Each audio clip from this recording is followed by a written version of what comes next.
కరుణాకరన్న రండి రండి. కాశీ నువ్వు కొంచెం బయటుండు, నేను పిలుస్తాను. ఇతను కౌన్సిలరు సత్యనారాయణ. ఏం తింటారు? నేను తినొచ్చాను కానీ ఏంటి విషయం అంత సడన్గా రమ్మన్నారు? కూర్చో సతీ. జరిగిందంతా నేను విన్నాను. ఇంతకాలం ఆ అశోక్ గాడి వెనకాల మీరున్నారనుకుని వాణ్ణి ఏమీ చేయకుండా నేను వదిలేశాను. వాడికి పాలు పోసి పెంచడమే నేను చేసిన పెద్ద తప్పు. ఇప్పటికీ పెద్ద మించిపోలేదు. నేను మీకు ఒక ఐడియా చెప్తాను. దానికి మీరు ఒప్పుకున్నారంటే మీరే మాకు కాబోయే ఎమ్మెల్యే. ఏమంటారు? అర్థమయ్యేలా చెప్పండి. మీరు మీ పార్టీ ఆఫీసులో మాట్లాడి అశోక్ చక్రవర్తికి ఆ సీటు వచ్చేలా చేయండి. వాడు ఎలక్షన్స్లో గెలవటానికి మీరు నిజంగా పనిచేస్తున్నట్టు నటించండి. ఎలక్షన్స్కు ముందే వాణ్ణి నేను లేపేస్తాను. మీరు చేయాల్సిందల్లా వాడు చచ్చిన తర్వాత ఆ ఎమ్మెల్యే సీటు మీ చేతికొచ్చేలా చేసుకోవటమే. నన్ను ఎమ్మెల్యేని చేయడం మీ లక్ష్యం కాదని నాకు బాగా తెలుసు. మీకేం కావాలో చెప్పండి. ఈ రాజకీయ వ్యాపారంలో రెండు వైపులా లాభం ఉండాలన్నదే నా క్యాలిక్యులేషన్. నేను కోరుకునేదేమిటంటే నా మీదున్న కేసులన్నీ పోవాలి. అంటే ముఖ్య సాక్షి అయిన త్యాగి చావాలి. త్యాగి ఎప్పుడు ఎక్కడికి రావాలో చెప్పండి, నేను పంపిస్తాను. సరే అన్న, చాలా గ్రాండ్గా చేద్దాం. సరే అన్న, నేను వస్తాను. అమెరికా పూర్వ వైభవాన్ని తిరిగి తీసుకొచ్చి ప్రపంచాన్ని శాసించే దేశంగా తయారు చేస్తానని ఉద్ఘాటించారు. నాకు ఎమ్మెల్యే సీట్ కన్ఫర్మ్ అయింది. వచ్చే 24వ తేదీన పార్టీ మీటింగ్లో అఫీషియల్గా అనౌన్స్ చేస్తాన్నారు.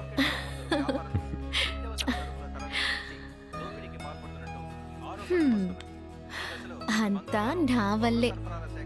నన్ను చేసుకున్నావు కాబట్టి నీకు ఎమ్మెల్యే సీట్ వస్తుంది. నువ్వెంత లక్కీ మరి చూసుకో. ఇప్పుడే అందిన వార్త. మాజీ మంత్రి పాండురంగారావు కేసులో సాక్షిగా ఉన్న అతని పిఏ త్యాగి అలియాస్ త్యాగరాజు రోడ్ యాక్సిడెంట్ లో రాత్రి ప్రాణాలు విడిచారు. త్యాగరాజు మద్యపానం చేసి వాహనం నడుపుతున్నారని ఫస్ట్ లెవెల్ ఇన్వెస్టిగేషన్ లో తేలింది. చనిపోయిన మినిస్టర్ పిఏ త్యాగరాజుకి ఓ కొడుకు, కూతురు, భార్య ఉన్నారు. పోలీసులు కేసు రిజిస్టర్ చేసుకుని పోస్ట్ మార్టం నిమిత్తం మృతదేహాలను ప్రభుత్వ ఆసుపత్రికి తరలించారు. చెప్పు అశోక్, న్యూస్ చూస్తున్నావా? ఇది ప్లాన్ చేసి చంపిన మర్డర్ అన్నా. నువ్వెలా చెప్పగలవు? ఏంటన్నా అలా అడుగుతున్నారు? మీకు అనిపించలేదా? నీకు ఎవరి మీదైనా అనుమానం ఉందా? ఖచ్చితంగా ఆ పాండురంగే చంపించుంటాడు. పాండురంగ చంపించాడా? ఏ, దీంట్లో నీ హ్యాండ్ లేదా? నేనింతకు ముందే నీకెన్నోసార్లు చెప్పాను, నీకు పాండురంగకి మధ్య ఉన్న గొడవల్లోకి త్యాగరాజుని లాగద్దు అని. కానీ నువ్వు వినలేదు. ఇప్పుడు మీరేం చెప్పాలనుకుంటున్నారు? ఒక విధంగా చూస్తే నీ ప్లాన్ కొప్పుకున్న నేను కూడా త్యాగరాజు హత్యకి కారకుణ్ణి. ఇక్కడ ఎవరూ ఇన్నోసెంట్ కాదు అశోక్. అందరూ ఇక్కడ ఏదో ఒకటి ఆశించే అన్నీ చేస్తుంటారు. త్యాగరాజైనా అంతే. న్యూస్లో చెప్పినట్టు త్యాగరాజు డెత్ ఒక యాక్సిడెంటే అనుకుంటున్నాను. నువ్వు కూడా అలాగే అనుకో. లైన్లోనే ఉన్నావా అశోక్? ఉన్నానన్నా. జీవితంలో ఒక్కోసారి నిజాన్ని నమ్మేదానికన్నా అబద్ధాన్ని నమ్మితేనే సంతోషంగా ఉండగలుగుతాం. త్యాగరాజు మరణాన్ని కూడా అలాగే అనుకో.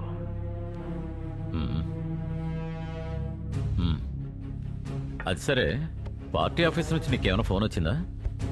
వచ్చిందన్నా. వచ్చే 24వ తేదీ అభ్యర్థిని అనౌన్స్ చేస్తా అన్నారు. మీటింగ్ చాలా గ్రాండ్గా చేస్తా ఉన్నారు. అశోక్, ఇక మీదట నువ్వు ఏది ఆలోచించినా సరే ఎలక్షన్స్ గురించి ఆలోచించాలి. దొరికిన ఈ అవకాశాన్ని అస్సలు వదులుకోవద్దు. సరే అన్నా. త్యాగరాజ్ ఇంట్లో కలుద్దాం. కన్ఫ్యూజ్ లేకుండా నీ పని చేసుకో. ఏమన్నారు? అతని మాటలోనే ఏదో తేడా ఉంది. త్యాగి చావుకి నేనే కారణం అన్నట్టు మాట్లాడుతున్నాడు. అతని మాటలో ఏమాత్రం బాధ కనిపించలేదు. ఏదో అతనికి తెలిసి జరిగిన విషయంలాగా నాకే అడ్వైస్ ఇచ్చి త్యాగి చావును సమర్థిస్తున్నాడు. ఏంటి ఆలోచిస్తున్నావు? త్యాగరాజ్ ఎక్కడున్నాడన్న విషయం నాకు కరుణాకర్కి మాత్రమే తెలుసు. వేరే ఇంకెవ్వరికి తెలీదు. ఏదో పెద్ద తప్పే జరుగుతోంది.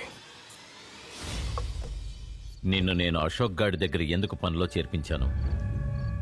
నువ్వు నా కులం వాడివి, నా దగ్గర విశ్వాసంగా ఉంటావనుకోవడం తప్ప? లేదన్నా. మరి వాడు ఎలక్షన్లో నిలబడుతున్నాడన్న ప్లాన్ నాతో ఎందుకు చెప్పలేదు? అతనికి ఐడియా ఉందన్న సంగతి ఎవరికీ తెలియదన్నా. తెలీదని చెప్పడానికారా నీకు నెలలా నేను డబ్బులు ఇచ్చేది? నీలాంటి వాళ్ళ వల్లేరా మన కులం వాళ్ళు పైకి రావడం లేదు.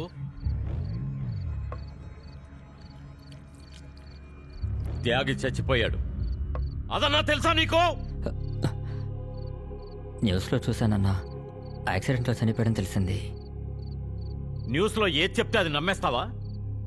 జరిగింది హత్య, చేసింది ఇంకెవరో కాదు, వాడే ఆ అశోక్ గాడు. ముందు నాకు రావాల్సిన ఎమ్మెల్యే సీట్లు లాక్కున్నాడు, ఇప్పుడు మనం కులం వాడిని చంపేశాడు సానుభూతి ఓట్ల కోసం. వాడి ఉద్దేశం ప్రజలేమనుకోవాలనో తెలుసా? పాండురంగే తన్ను తాను కేసు నుంచి కాపాడుకోవాలని త్యాగరాజుని పథకం ప్రకారం హత్య చేశాడు అని. అవునన్నా. చాలా తెలివిగా ప్లాన్ చేసి మనల్నందరినీ పిచ్చివాళ్లని చేసి వాడు అనుకున్నది సాధించాలనుకుంటున్నాడు. వాడిని వదలను, మనమంటే ఏంటో వాడికి చూపిస్తా. దానికి నాకు నీ హెల్ప్ కావాలి. నా దగ్గర నువ్వు తినడానికి, మన కులానికి నీ విశ్వాసం చూపించే టైం వచ్చింది రవి. చెప్పండి అన్నా, నేనేం చేయాలి? వచ్చే 24వ తేదీ అశోక చక్రవర్తిని అభ్యర్థిగా అనౌన్స్ చేసే మీటింగ్ జరగబోతోంది. అదే వాడు పాల్గొనే మొదటి చివరి మీటింగ్ అవ్వాలి. వాడు చాలా తెలివైనోడు. వాడికి ఎదురెళ్ళి ఓడిపోవడం కన్నా వాడిని పక్క నుండి ఓడించడమే తెలివైన పని. కానీ పాండురంగ ఇంకోలా ఆలోచిస్తున్నాడు. మీటింగ్ ముగిసేటప్పుడు అశోక్ని లేపేయడానికి పాండురంగ ఓ 20 మందిని రంగంలోకి దింపుతున్నాడు. నువ్వు అశోక్ గాడి వెనకే నిలబడు. ఒకవేళ వాడు పాండురంగ మనుషుల నుంచి తప్పించుకుంటే ఒకే పోటుతో వాడు చచ్చేలా నువ్వు పడవాలి. అలాగే అన్నా. వాడు చచ్చాడని తెలిసిన తరువాతే నువ్వు అక్కడి నుంచి వెళ్ళాలి. సరే అన్నా. నువ్వేం భయపడకు. మీటింగ్ చివరి స్టేజ్లో పాండురంగ మనుషులు కరెంటు తీసేస్తారు. అప్పుడంతా చీకటైపోతుంది. ఆ అలజడిలో అందరూ ప్రాణాలు కాపాడుకునే పనిలో ఉంటారు. నిన్ను ఎవ్వరూ గమనించరు. ఇది అడ్వాన్స్ మాత్రమే. ఈ పని నువ్వు సరిగ్గా పూర్తి చేస్తే బార్ మాత్రమే కాదు, రైల్వే స్టేషన్ పార్కింగ్ కాంట్రాక్ట్ ఇప్పిస్తా. కాలు మీద కాలేసుకుని బతికేయచ్చు. తీసుకో.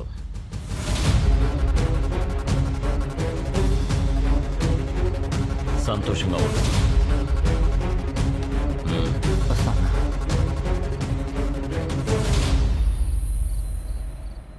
ఒక్క నిమిషం, మొబైల్ తీసుకోవడం మర్చిపోయావు.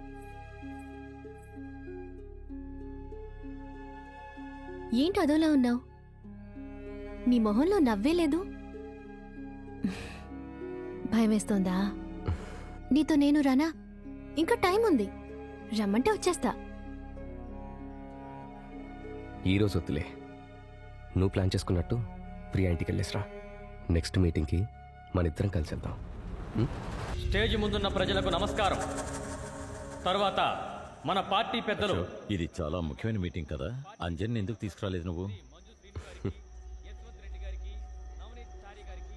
నా కుటుంబంలో ఒక్కళ్ళైనా ప్రాణాలతో బతికుండాలని నేను తీసుకురాలేదు. ఏం మాట్లాడుతున్నావు అశోక్?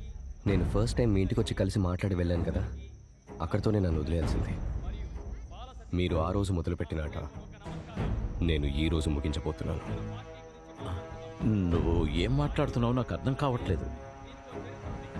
మిగతా వాళ్ళకి ఇది అభ్యర్థిని ప్రకటించే మీటింగ్, కానీ నాకు యుద్ధ భూమి. ఇక్కడికి వస్తే నా ప్రాణం పోవచ్చని తెలిసి కూడా సిద్ధమై వచ్చాను. ఏంటి, మీరు 20 మందిని తీసుకొచ్చారా? నేను 50 మందిని తీసుకొచ్చా. సరిపోతారా? నేను యముణ్ణి, నన్ను ఇక్కడికి బలవంతంగా రప్పించారు. ప్రాణాలు తీయకుండా వెళ్ళను. అశోక్, నువ్వేమీ అర్థం చేసుకోకుండా మాట్లాడుతున్నావు. మీరు పాండురంగ కలిసిన దగ్గర నుంచి త్యాగిని చంపిన వరకు అన్నీ అర్థం చేసుకొని మరీ మాట్లాడుతున్నాను.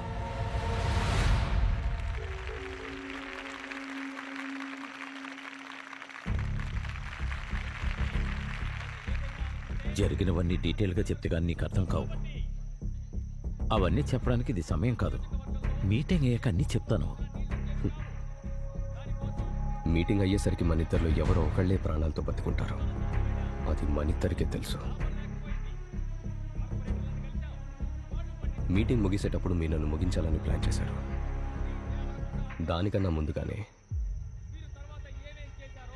మిమ్మల్ని నేను ముగించాలని ప్లాన్ చేశాను. నిన్ను నా కన్న కొడుకులా అనుకున్నాను. ఇవన్నీ నేను చేస్తాను, నువ్వెలా అనుకున్నావు? పాలిటిక్స్లో తండ్రి కొడుకులు కూడా పదవి వ్యామోహంలో పడి ఒకరినొకరు నరుక్కుంటారని మిమ్మల్ని చూశాక తెలుసుకున్నాను. నన్ను క్షమించు అశోక్. జీవితంలో ఒక నిర్ణయం తీసుకున్న తర్వాత మనం దాంతోటే వెళ్ళాలి. మీరు కూడా నన్ను క్షమించండి. ఎందుకంటే నేనే అనుకున్నా కూడా ఇక్కడ జరగబోయే దాన్ని ఆపలేను. కాబట్టి అదృష్టం బాగుంటే మళ్ళీ కలుద్దాం. మన జననేత అశోక చక్రవర్తి గారు ఇప్పుడు మాట్లాడతారు.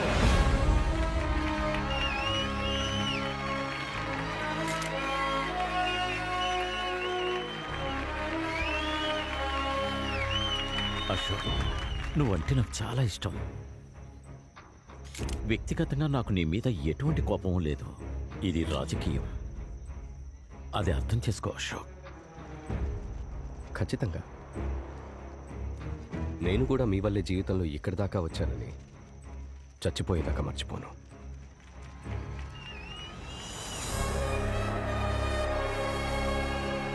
ఇప్పుడు మన కాబోయే ఎమ్మెల్యే అశోక చక్రవర్తి గారిని మన పార్టీ సెక్రటరీ గారు పుష్పమాలతో సత్కరిస్తారు. అశోక్ ప్లాన్ అంతా తెలిసిపోయింది. వాడి స్పీచ్ అయ్యేలోపే వాడిని ఇప్పుడు చెయ్యి. నువ్వు అస్సలు భయపడకో. నిన్ను నేను కాపాడుతాను. ఎలాగా? త్యాగరాజును కాపాడారే అలాగా? మీ ప్లాను అశోక్కి చెప్పిందే నేను.